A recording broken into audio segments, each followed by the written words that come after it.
Habang naglalakad sila sa daan, ay paminsan-minsan pinapakiramdaman ni Dante ang paligid. Pakiramdam niya kasi ay merong mga nagmamasid sa kanila. Pero nagtataka siya dahil ilang beses na silang huminto sa paglalakad ay wala pa rin namang nagpapakita o humaharang. Nakarating na lang sila sa kanilang bahay ay walang nagpakitang aswang. Pero pareho sila ni Lola Corazon na may nararamdaman sa paligid.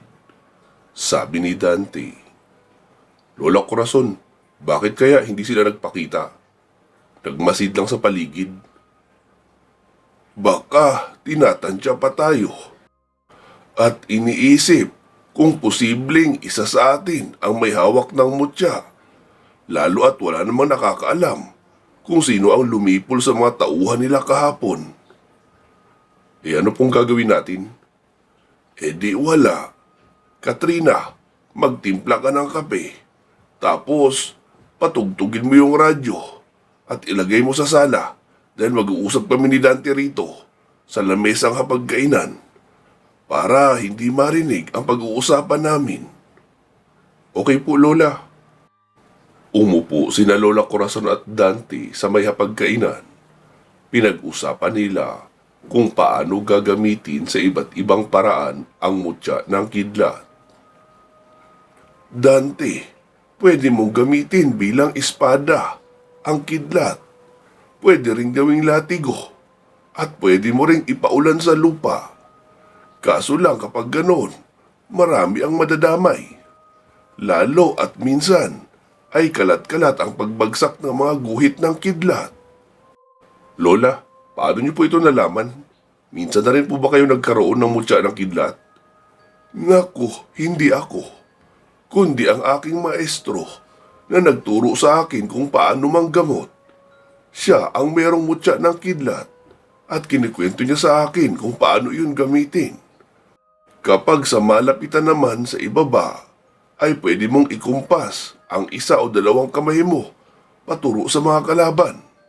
At bawat daliri mo ay maglalabas ng kuryente na tatama sa mga kaharap mong aswang. Para ka na rin gumamit noon ng baril na may 10 dulo dahil 10 naman ang daliri mo. Pero heto ang tatandaan mo, hindi yun madaling gawin. Dahil sa simula, kasama kang makukuryente ng kidlat. Hindi ka naman mamamatay dahil protektado ka rin naman noon. Pero mararamdaman mo ang kapangyarihan ng kidlat, pati na ang sakit ng pagdaan noon sa iyong mga ugat. Kaya iyon ang kailangan mong praktisin na makasanayan. Sige, mamayang gabi ay mag-practice ka." "Okay po, Lola Corazon," sagot ni Dante at umalis na muna para mag-igib ng tubig. Pagkarating niya sa batis ay naisipan niya na ring maligo. Naalala niyang hindi pa pala siya naligo sa araw na iyon, kaya naghubad lang siya ng damit at lumubog na sa bahagi ng batis na medyo malalim. Ilang saglit pa nagulat siya dahil nakita niyang paparating si Katrina. "Katrina, ano ginagawa mo rito?" Di maliligo rin. Ang init na sa pakiramdam eh." Bakit hindi na lang sa banyo? May tubig naman roon. Tapos pagka-uwi ko, magdadala rin ako ng 4 na container na tubig. Mas masarap maligo rito dahil mas malamig at makakapagbabad ako." Wika pa noon, sabay nagtanggal ng t-shirt. Kaya ang suot na short at ang panloob sa baging itaas na lang ang natira. Nanlaki ang mga mata ni Dante sa nakita. Mas lalo niyang napatunayan na gifted talaga ang dalaga sa bahaging iyon at mas maputi at mas makinis ang bahagi ng katawan na madalas natatakpan lang ng kasuotan. Kaya naman, hindi maiwasan ni Dante na mapalunok ng laway.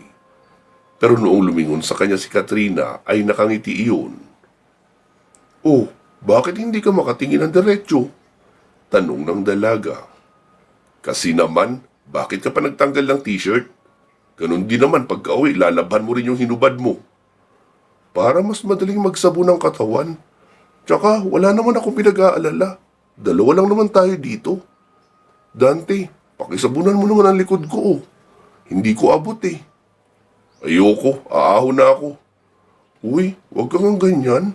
Simpleng request lang eh, ayaw mo pa. Sige na, nangangati na palagi ang likod ko. Siguro marami nang naipon na libag kaya kumakati. Wala nang nagawa si Dante noong sapilitang iabot sa kanya ng dalaga ang bimpo na sinabunan. Dahan-dahan ng iyong pinupunas ni Dante sa likod ng dalaga. Ano ba yan, Dante? Ang lamya naman, para kang walang lakas. Eh baka mawasak ang likod mo kapag nilakasan ko. Huwag mo namang wasakin. Lagyan mo lang ng kaunting puwersa para matanggal ang libag. Umawag ka kasi sa balikat ko para may puwersa ang pagkuskus mo.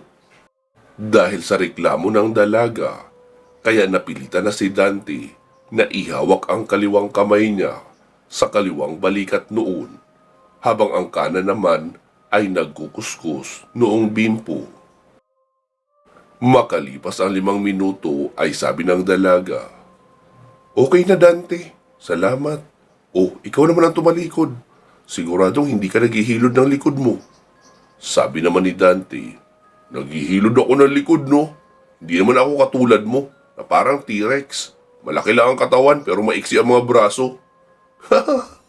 Ikumpara ba naman ako sa dinosaur? Pero in fairness napakagandang dinosaur ko kapag ganun. Tapos kulay pink. O sige na, tumalikod ka na. Wala na ring nagawa si Dante dahil sapilitan siyang pinatalikod ng dalaga. Binasa muna ang likod niya ng tubig, saka sinabunan ng matagal.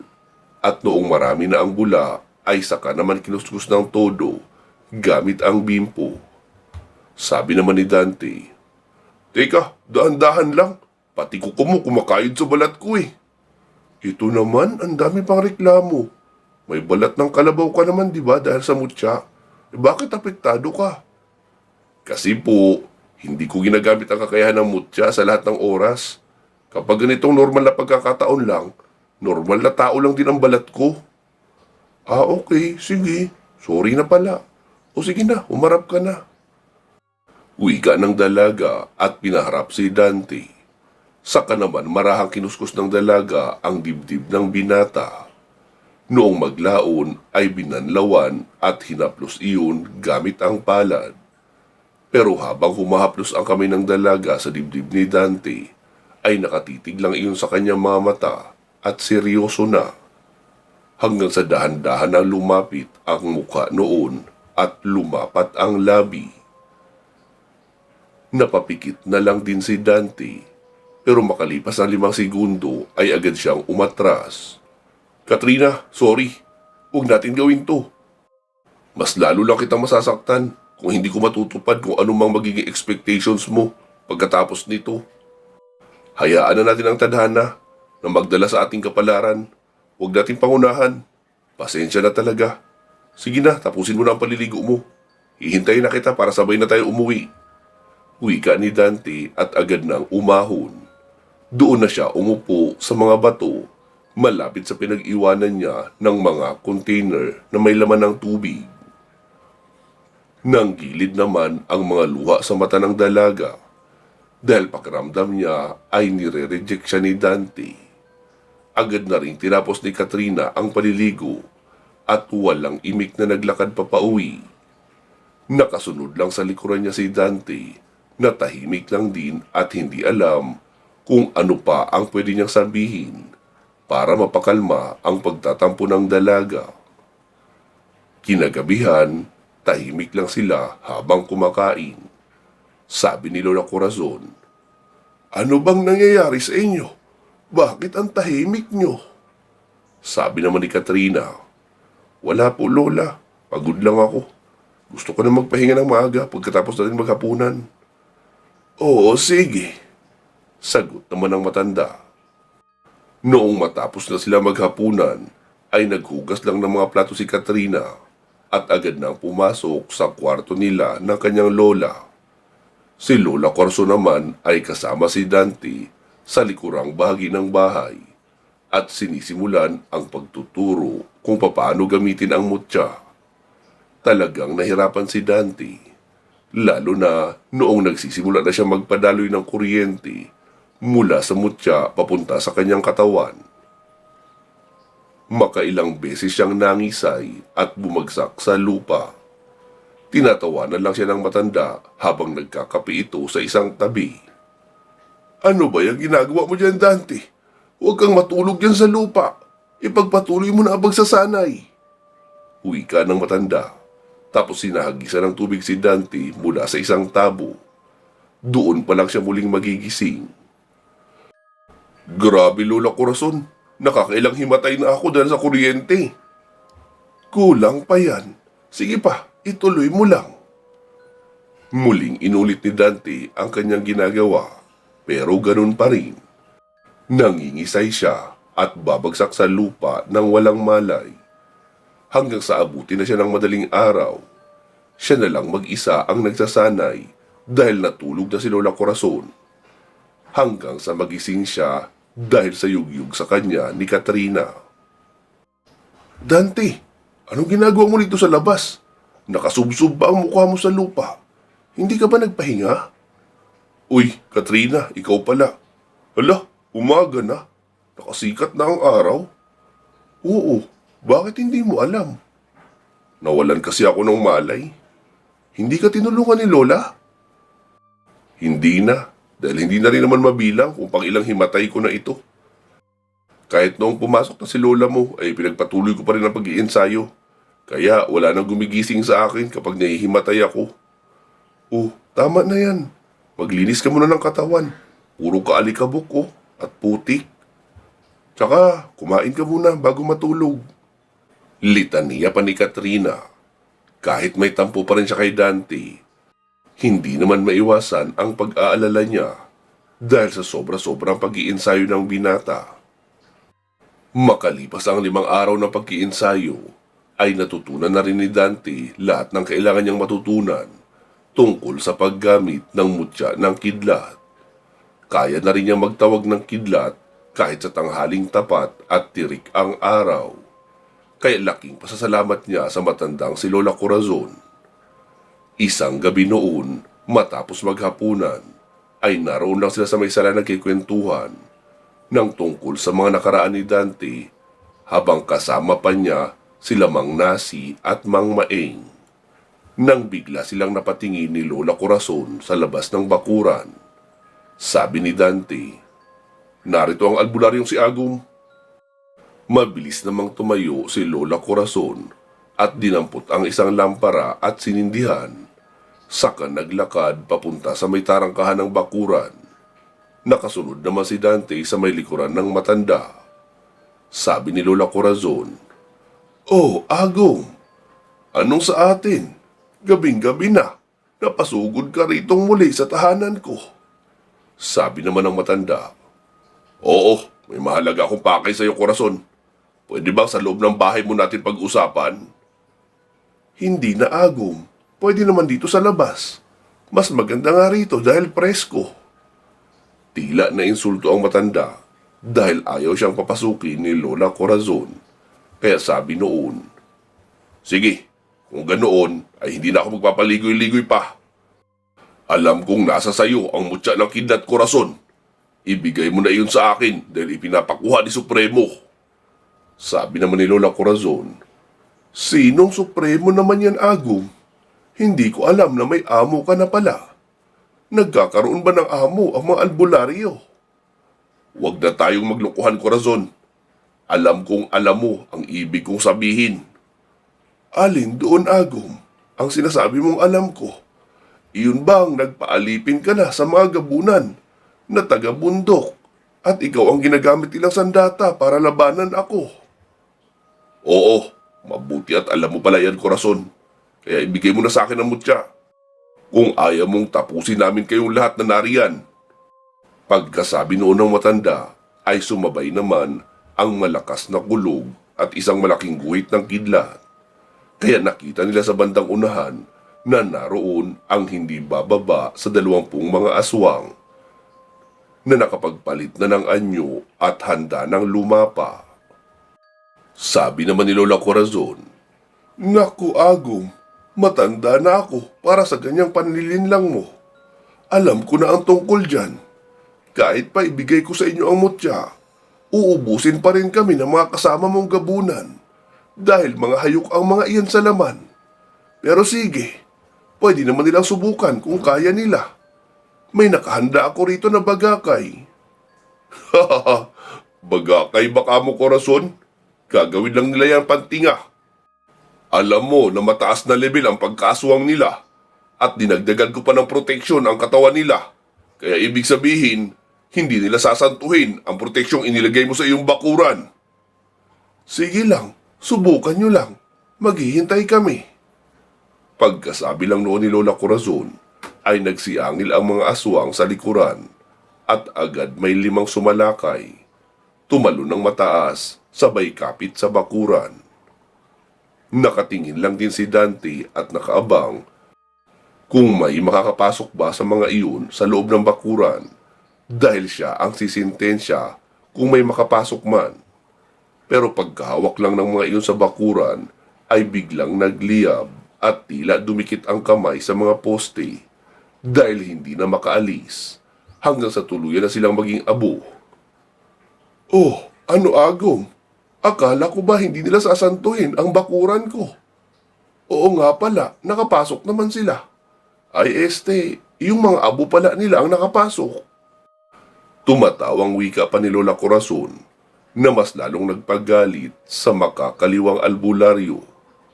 "Talagang sinusubukan mo ako, Corazon. Pagsisisihan mo ito!" Wika ni albularyong Agum. Sabay kumpas ng tigalpo sa matanda. Pero agad humarang si Dante, kaya kay Dante tumama ang tigalpo. Pero sa nakabukas na palad niya iyon tumama at nagawa yung maabsorb ng katawan ni Dante.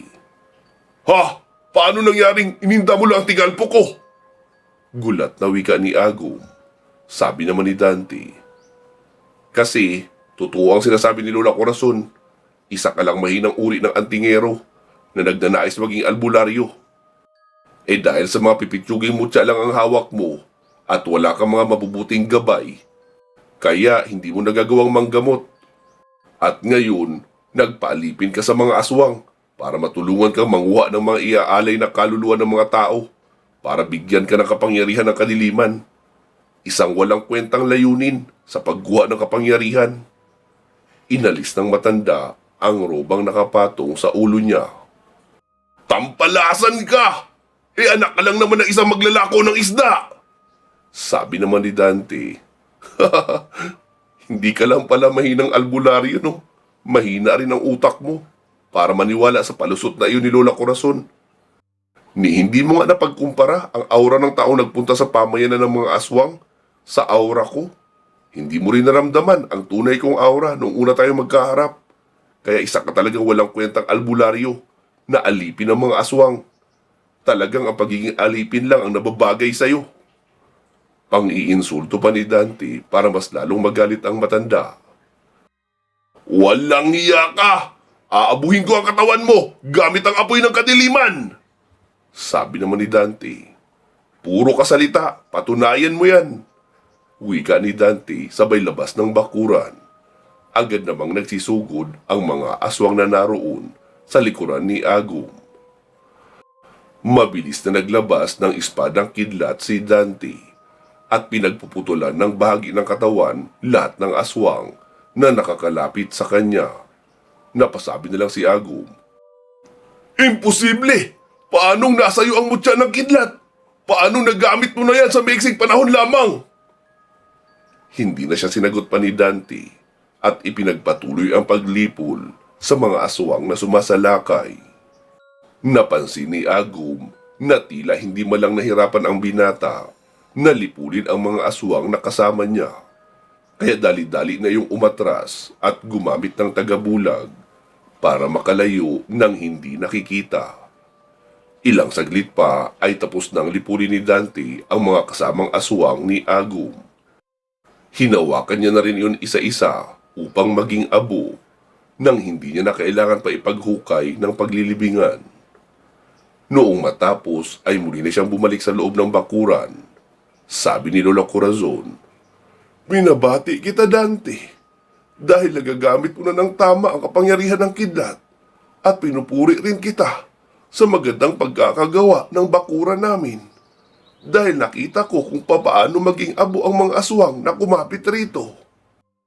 Sabi ko naman sa inyo, Lola Corazon epektibo talaga ang paraan ng paggawa ni Mang Maeng ng proteksyon para sa bakuran. Sige po, mauna na ako sa loob, maliligo muna ako. Puro ako tilamsik ng dugo Oo, sige Dante. Katrina, maghanda ka ng pangmerienda ni Dante. Kape lang sa akin, busog pa naman ako. Sige po, Lola. Sagot naman ng dalaga. Noong matapos si Dante sa paliligo, ay doon lang sila umupo sa may sala dahil patuloy pa rin ang pagbuhos ng ulan. Sabi ni Lola Corazon, ano ang balak mo ngayon, Dante? Magmimerienda po, tapos matutulog na para makabawi naman ako sa puyat. Sa gabi-gabi kong pag-iensayo. Hindi iyon ang tinatanong ko. Ang ibig kong sabihin, ano ang sunod mong hakbang na gagawin sa iyong misyon? Yun po ba? Bukas ng gabi, sasalakayin ko na ang pamayanan ng mga gabunan. Sisiguraduhin kong walang matitira kahit isa sa lahi nila. Sigurado ka na ba dyan, Dante? Opo, sigurado na po ako. Di sige, ipagdarasal namin ang iyong kaligtasan. Matapos nga nilang makapagkape, ay natulog na rin sila kaagad. Lalo at masarap matulog habang malakas ang buhos ng ulan sa labas. Kinabukasan, sabi ni Lola Corazon habang nag-aalmusal sila, Katrina, pagtulungan niyo ni Dante ang pagkatay ng manok. Iyong pinakamalaking manok ang katayin niyo. Hatiin niyo sa 2 putahe. Tinola para ngayong tanghalian. Tapos, ginataan naman na may maraming sili para sa mamayang hapunan natin. Opo, Lola. Sabi naman ni Dante. Anong meron, Lola Corazon? Bakit may pakatay ka pa ng manok? Para masarap ang kain mo. Lalo at mamayang gabi ka sasalakay sa mga gabunan, di ba? Ganun po ba? Tama, ayos yun. Para pagka-uwi ko ay pwede pa akong kumain uli. Oo, Dante. Ganun na nga ang ibig kong sabihin. Kaya umuwi ka ng ligtas ha? Dahil sayang ang matitirang ulam kung hindi ka na makakauwi pa rito. Opo, Lola Corazon. Sigurado yun. Masayang wika pa ni Dante na buo ang tiwala sa sarili. Sa maghapong iyon ay naging abala lang sila sa pagluluto ng puto na yari sa kamuting kahoy at doon sa kanilang mga pang-ulam. Pasado 8:00 na ng gabi noong sila ay maghapunan. Kahit maulan at malamig ang panahon, ay pare-pareho silang pawisan dahil sa mainit na kanin at maanghang na ulam na ginataang manok na may sitaw, sigarilyas at maraming siling labuyo. Kaya naman, napakasarap ng kanilang kain. Ilang oras din na nagpahinga si Dante habang nagkikwentuhan sila ni Lola Corazon sa may sala tungkol sa nakaraan ng matanda at noong panahon na nag-aaral pa lamang ito ng panggagamot. Sumapit ang 12:00 ng hating gabi. Sabi ni Dante, Paano, Lola Corazon? Oras na para bawasan ng mga salot sa lugar na ito. Gusto ko na kung aalis ako rito ay wala akong magiging pangamba sa inyong kaligtasan. Maraming salamat, Dante ha.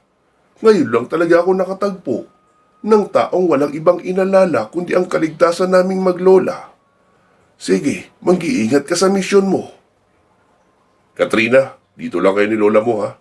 Bantayan niyo ang isa't isa. Oo, Dante. Ikaw ang mag-ingat sa lakad mo. Maghihintay kami sa iyong pagbabalik. Oo, siguro madaling araw na ako makakabalik kasi malayong lakad din iyon Isipin mo lang, Dante. May naghihintay sa'yo rito na mainit na kanin at ginataang maanghang na manok. Oo, ngayon pa nga lang ay iyan na ang naiisip ko. Wika ni Dante sabay umalis na.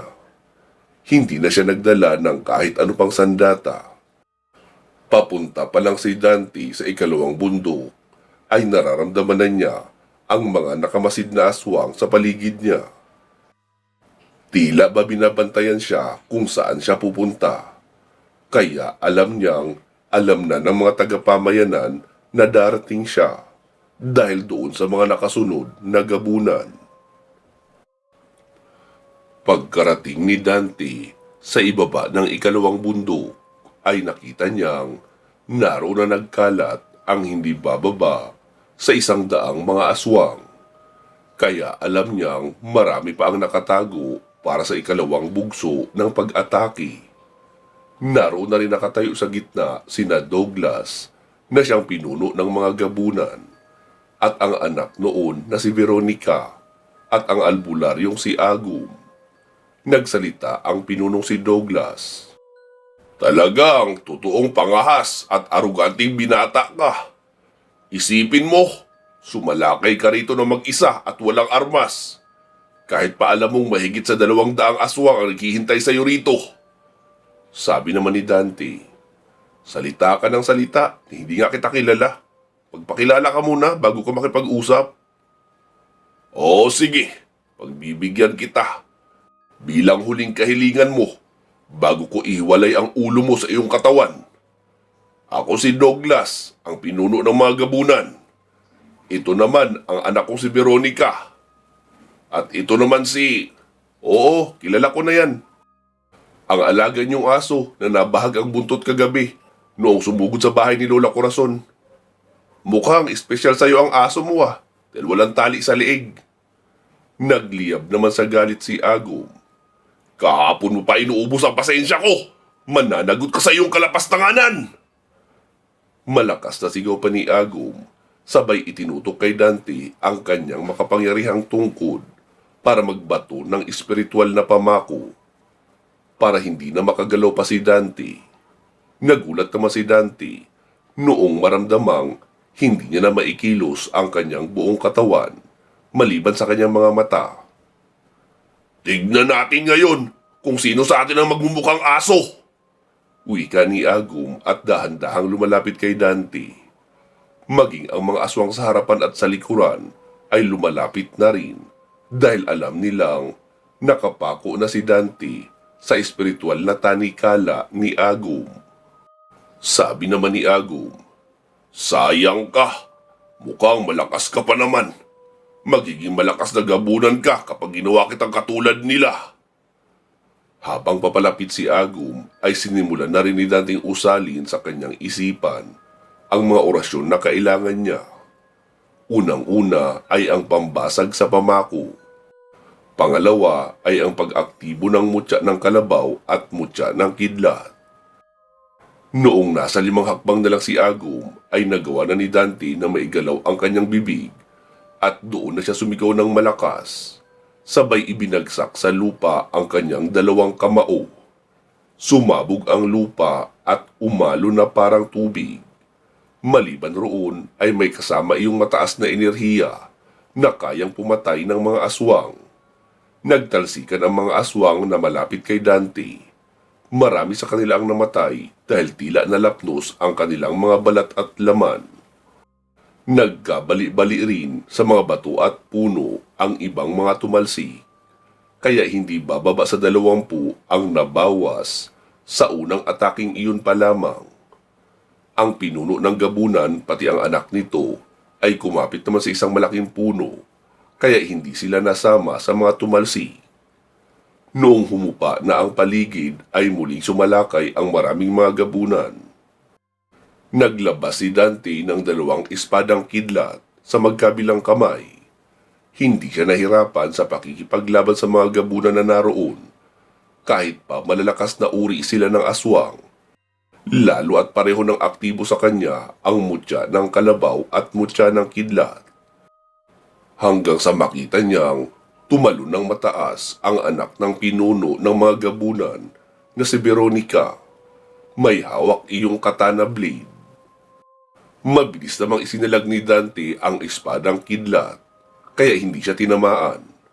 Mabilis ang kilos ng babae at talagang halata na bihasa sa paggamit ng nasabing sandata. Iba't ibang atake ang ginawa noon.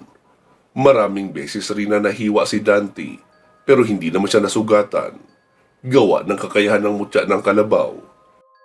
Hanggang sa matsyempuhan niya ng isang sipa sa dibdib ang babae at tumalsik iyon sa malayo. Mabilis winala ni Dante ang isang espadang kidlat at pinalitan ng latigo na gawa pa rin sa kuryente ng kidlat. Pagkatalon muli ng dalaga ay agad niya yung inihataw at kinapitan ng latigo ang binti. Kaya nawala yun sa balanse at nahulog na lang din sa lupa.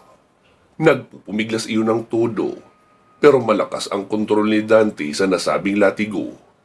Idagdag pa na may kuryente iyon, kaya panay ang kisay ng babae habang nagpupumiglas. Nakita niyang tumatakbo na rin papasugod sa kanya ang pinunong aswang para sakluluhan ng anak. Pero bago pa yun makalapit, ay buong puwersang hinatak ni Dante ang latigo, kaya naputol ang binti noong babae.